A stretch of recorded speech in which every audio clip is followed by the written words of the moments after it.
North Devon, a land famed for its quality sandy beaches and rugged coastline, and for its moorland and lush wooded valleys.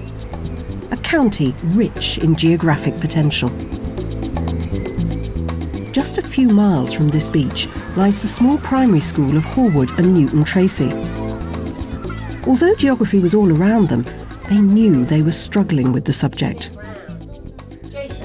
I think we thought as a staff that geography had been sort of pushed to the back a little bit, and we wanted to highlight it a bit more.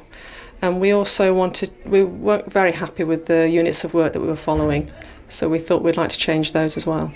Our first port of call was to get in the geography advisor, really, because we obviously felt we needed some support and help if we were going to change the geography curriculum across the school. So we had a day with the geography advisor, working together, all the staff in the school. And then after that, we spent maybe 2 terms, I think, rewriting some schemes of work that we felt addressed the needs of this school in geography. A key Stage 1 unit of work that came out of that rethink is At the Seaside, which Debbie is teaching today to a combined class of Year 1 and Year 2. If you're anxious about teaching geography, there are some good ideas here to get you started. The subject can be used to encourage inquiry skills, and we'll see the children respond well to this approach throughout the work. Basic learning in geography also comes from being able to identify, describe and compare different places. And here, exciting support materials play their part. We'll also see Debbie develop geographical understanding through literacy. The unit can be taught across one day or over a period of weeks. Oh, Edward, which one are you going to choose? One that you can read is a good idea. Debbie King will also evaluate the unit of work with David Weatherly, Devon's geography advisor, a man who's playing a big part in reshaping the way geography is taught right across the country. Joining them is Alison Aldridge, geography coordinator at the school. Now, the first thing I'm going to do is I'm going to give you a picture. I'm going to show you a picture and we're going to have a little talk about this picture. Then you're going to do some drawing for me, all right? So I'm going to put the picture on the board. It's a bit of an odd picture, this, because it's got lots of bits missing. Modern geography encourages inquiry skills, and Debbie takes that approach right from the start. The work may be called At the Seaside, but she's not going to let the children know that yet. They'll discover it for themselves. With you and your partner, and you're going to have 5 minutes to draw as much of the picture that you think might be there, and then we'll have a talk about it afterwards. Is everybody all right with that? Fine. The opening of the lesson offers the children an immediate chance to use their imagination and thinking skills, to create their own picture and then share it with others. Stand in the front here and you're going to tell the rest of the class what you've drawn. I've been drawing birds, trees, sun, and... Have a look at it if you want to remind yourself. grass. Grass. Right, now I am going to show you the picture, here it is, of the people sitting in their chairs watching all the other people having fun on the beach. Did you do that, Ali? Well done. We did the beach. They could easily have been looking at mountains. That was a good idea. They could easily have been looking at the fields and the trees. A very good idea. But it just happened that this photograph was taken in the summer on the beach. And you can say... With your starter activity, which I thought worked really well, what was your rationale with that? Well, I was trying to tease out what the children information they could provide me from just showing them that half of the picture without showing them the whole picture, and see whether they could provide the background of the picture, which was quite hard. What I liked about that was it demonstrated an excellent way to begin lessons with a cold starter activity where you're actually not going to tell the children what it is they're going to learn about.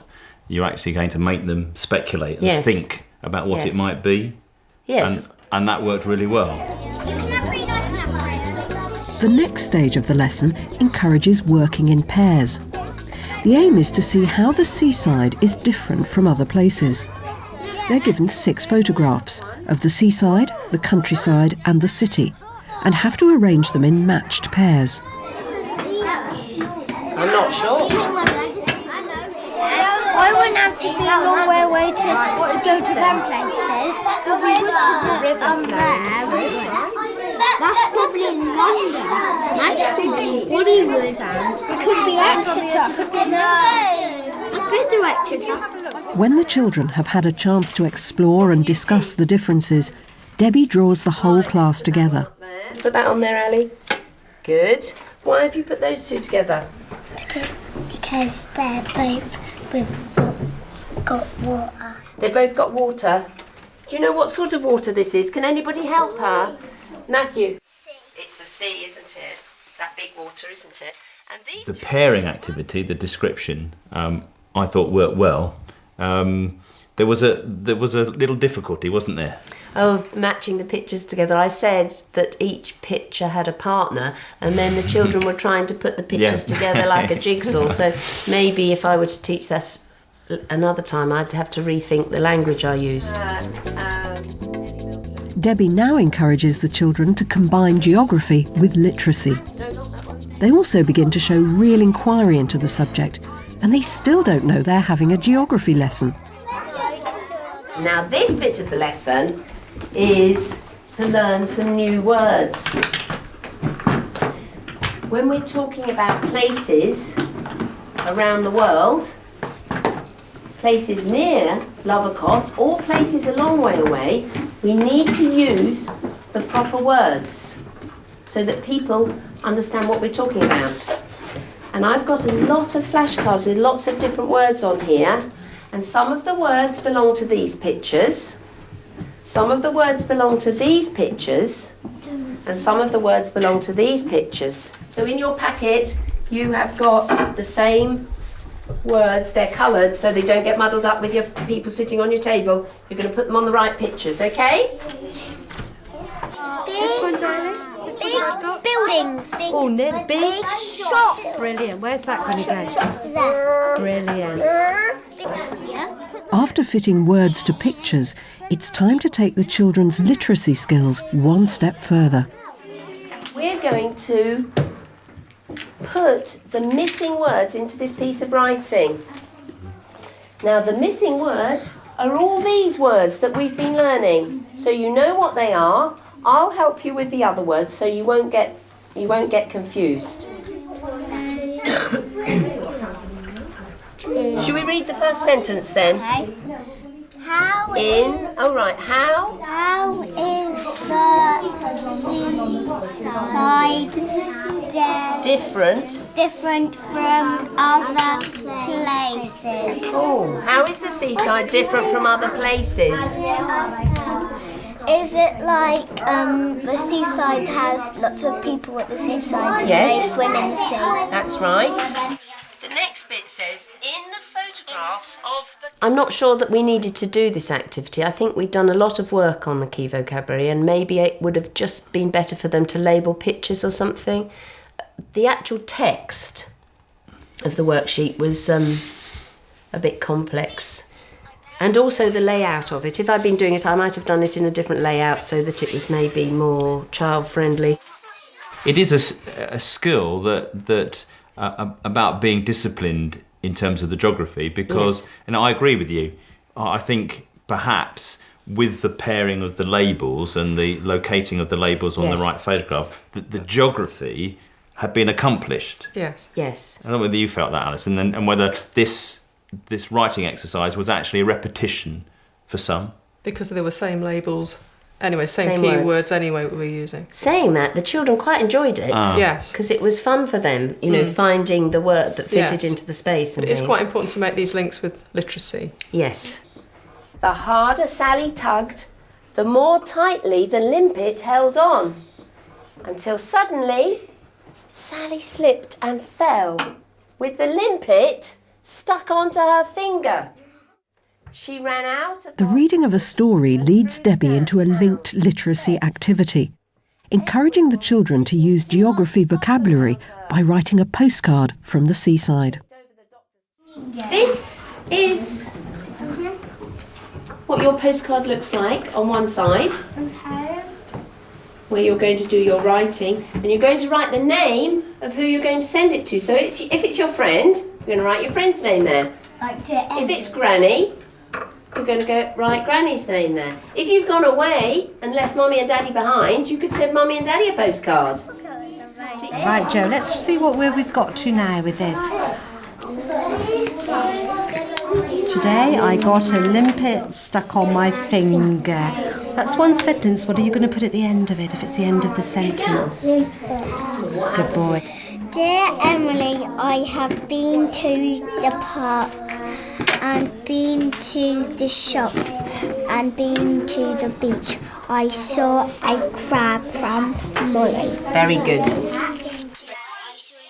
That postcard writing activity was a good literacy activity, I think, with geographical links. Absolutely, and I think it worked very well. Yes. I mean, because you were teaching the children quite explicitly the conventions of postcard writing. And I think the children picked that up and delivered exactly what you intended that they should.